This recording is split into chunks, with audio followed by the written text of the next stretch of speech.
Dalam kehidupan ini, kita sering bertemu orang-orang yang memiliki daya tarik khusus, yang percakapannya mengalir dengan lancar, dan dengan mereka, kita merasa tertawa, terlibat, dan tak sabar untuk bertemu lagi. Saat bersama mereka, waktu terasa berharga. Tentu saja, hubungan seperti ini sebagian didasarkan pada kesamaan yang kita miliki, tetapi menurut psikolog Carol Dweck, ada lebih dari sekedar itu. Dia membedakan dua jenis pola pikir manusia, pola pikir tetap dan pola pikir tumbuh.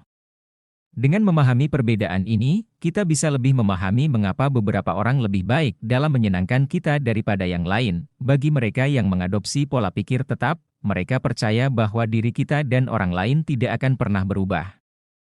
Mereka merasa apa adanya. Jika seseorang buruk dalam matematika, dia akan selalu buruk dalam matematika dan percaya bahwa tidak ada gunanya mencoba mengubahnya.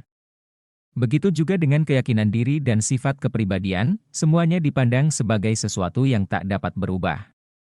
Di sisi lain, orang dengan pola pikir tumbuh menyadari bahwa kita bisa terus berkembang.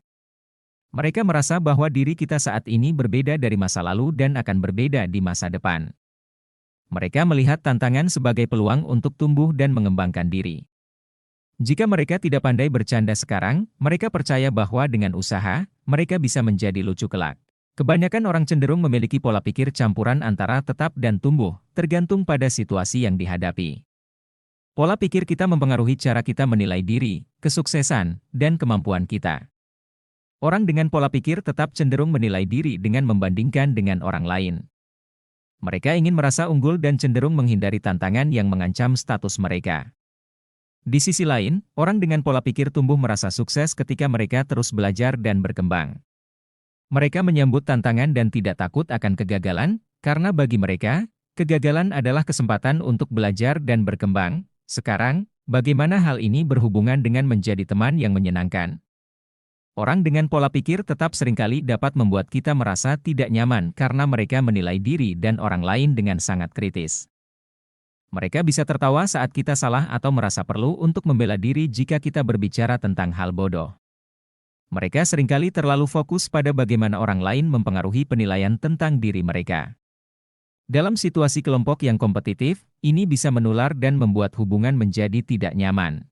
Sebagai teman dengan pola pikir tetap, mereka cenderung menularkan ketakutan akan dinilai dan memaksa kita untuk berada dalam posisi defensif. Kita jadi ragu untuk mengambil risiko atau berkembang karena takut dinilai oleh mereka. Namun, ketika kita bersama orang dengan pola pikir tumbuh, kita merasa lebih bebas dan nyaman untuk menjelajah. Mereka menyambut kesalahan dan kegagalan sebagai bagian dari proses pembelajaran.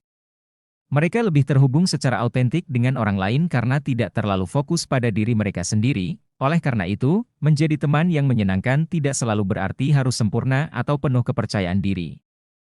Sebaliknya, menjadi teman yang menyenangkan berarti merangkul kelemahan dan kerentanan kita.